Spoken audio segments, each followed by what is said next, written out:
The Gospel of John, a rich tapestry of theological reflection and profound narratives, unveils the divine nature of Jesus Christ through a series of miraculous signs. Among these signs, the turning of water into wine at the wedding in Cana, John 2:1-11, stands out as a testament to the transformative power and abundant grace that characterized Jesus' ministry. This narrative, often referred to as the first of Jesus' miracles or signs, serves as a symbolic overture, setting the stage for the revelation of Christ's identity, mission, and the ushering in of a new era. The account begins with the introduction of a wedding celebration in the village of Cana, a quaint town situated in the region of Galilee. The choice of a wedding as the backdrop for this significant event is laden with theological and cultural implications. Weddings in the ancient Jewish context were elaborate and joyous occasions, often lasting several days. The responsibility of providing an ample supply of wine was significant, as running out during the festivities could bring shame to the hosts.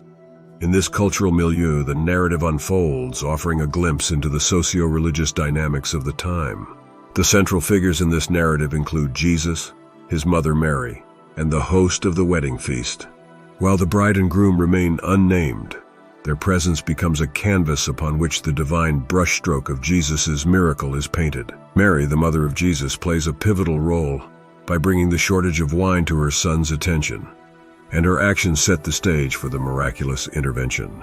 The narrative invites readers to enter into the lives of these characters and witness the unfolding of a divine revelation amidst a common social gathering. The unfolding crisis at the wedding celebration is marked by an unexpected depletion of wine. In the cultural context of the time, wine was not just a beverage, but carried symbolic weight, representing joy, celebration, and the covenantal blessings of God. The shortage of wine at a wedding feast would not only pose a practical challenge, but also carry social and cultural consequences. The hosts were entrusted with ensuring the joy and abundance of the celebration, and running out of wine threatened to cast a shadow over the festivities. Mary's awareness and intervention. Mary, keenly aware of the situation, turns to Jesus and informs him of the shortage of wine. Her actions reveal both a maternal concern for the couple hosting the wedding and a recognition of Jesus' unique abilities. There is a subtle but profound exchange between Mary and Jesus as she states, "They have no wine," John 2:3.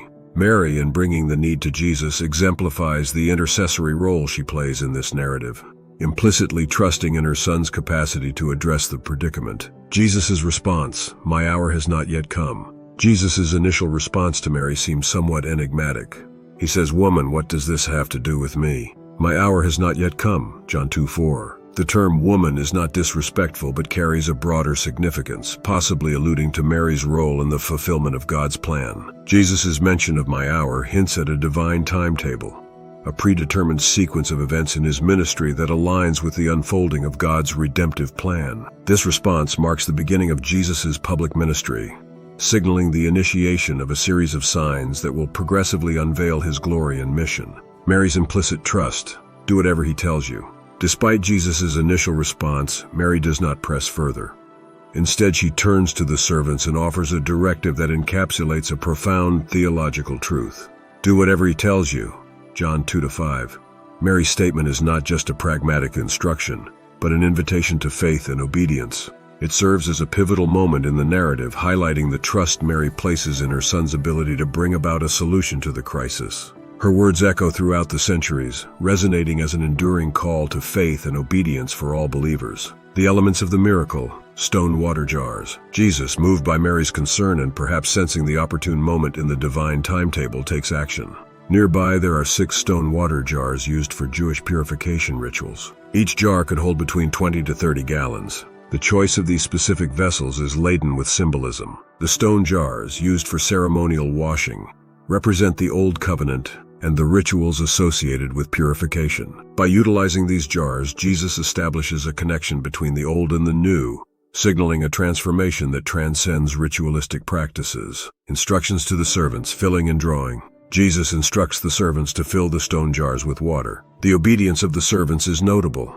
They fill the jars to the brim, John 2:7, leaving no room for doubt or skepticism. Afterward, Jesus instructs them to draw some of the water and present it to the master of the feast. The act of drawing the water from the jars becomes a pivotal moment, marking the transition from water to wine through divine intervention. The servants, in their obedience, become instruments in the manifestation of the miraculous. The culmination, water transformed into wine. As the master of the feast tastes the liquid presented to him, he is astonished at its quality. He remarks to the bridegroom that typically the good wine is served first, and when people are drunk, the inferior wine is brought out. However, in this instance, the best wine has been saved for last. The quality of the wine astounds, emphasizing the extraordinary nature of the miracle. This transformation of water into the finest wine underscores the lavishness of God's grace and the unexpected ways in which divine intervention surpasses human expectations. Symbolism of the wine, abundant grace. The symbolism of wine in biblical and cultural contexts is profound. Wine is associated with joy, celebration, and the abundance of God's blessings. In the Old Testament, the imagery of wine is often used to depict messianic abundance and the blessings of God's kingdom. The abundance and quality of the wine produced by Jesus in this narrative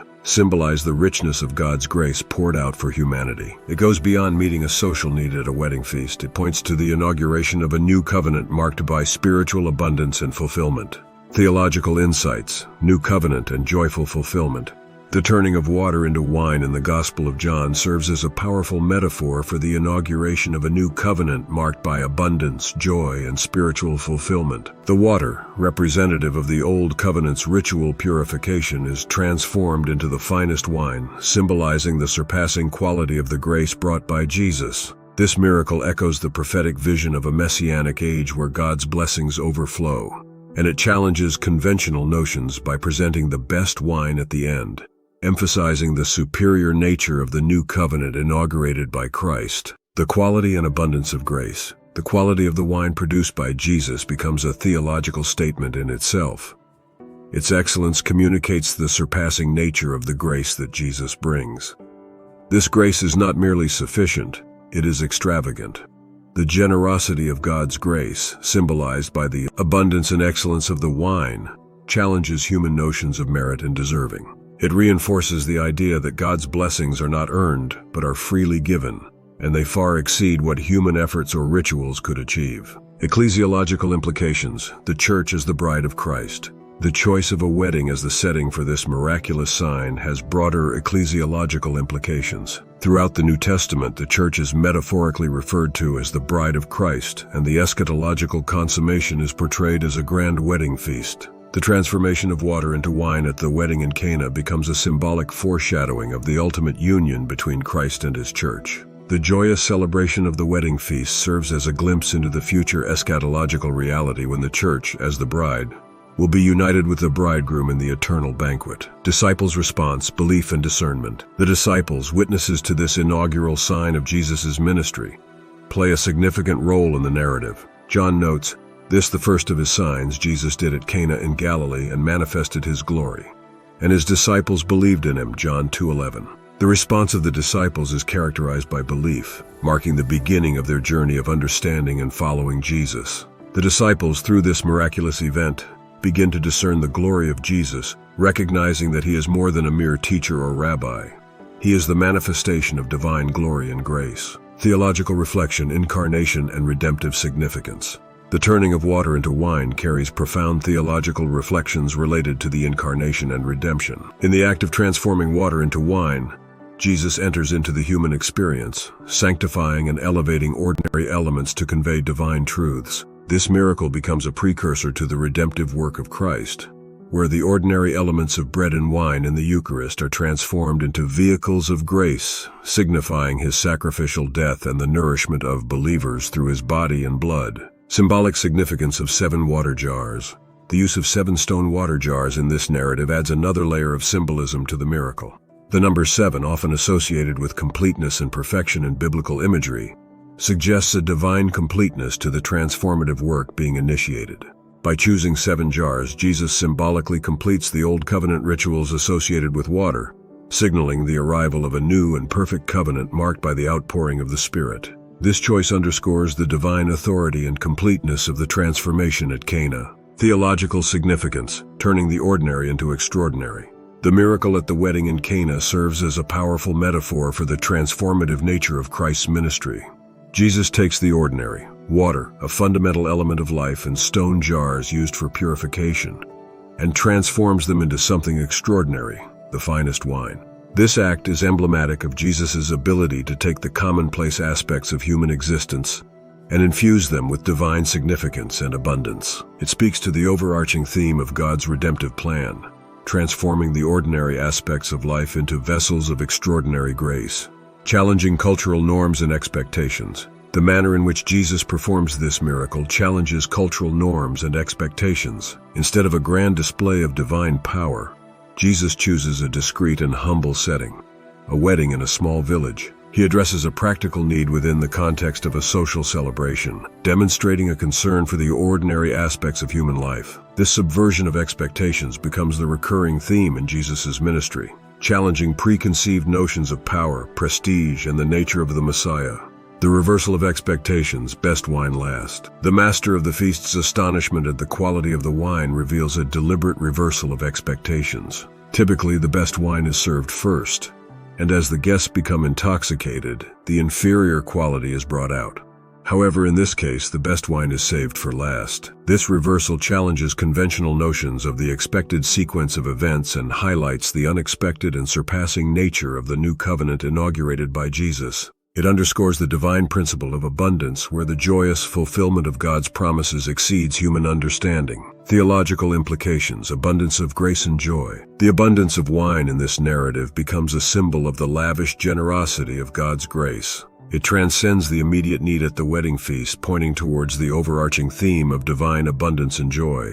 The richness of the wine mirrors the richness of God's blessings and the joy that comes through embracing the transformative power of Christ. The theological implications resonate with the biblical promises of messianic abundance and the eschatological celebration of God's kingdom.